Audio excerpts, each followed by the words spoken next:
Is it odd to have a favorite protein? Well, I don't think so. Probably because my favorite protein happens to remind me of one of my favorite childhood games, Pac-Man. If you haven't played Pac-Man before, then chances are we're much, much older than you. But now you can play it on Google. Just Google Pac-Man. It's a Google Doodle. Anyway, I digress.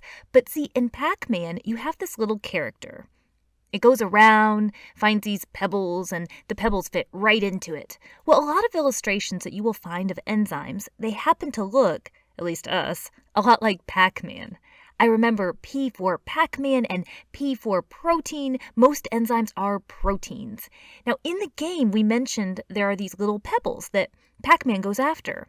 Well, enzymes have a specifically shaped area called an active site, where items can bind. The items are called substrates. It's very specific binding because the active site is specifically shaped for the substrate that binds there. Very specific.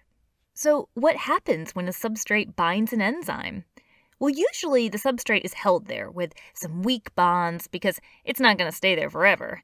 And something called induced fit will happen, which means the active site can change its shape even more to bind that substrate, like an enzyme substrate hug. The enzyme can either build up or break down the substrates that specifically bind to it, and we call the resulting item the product.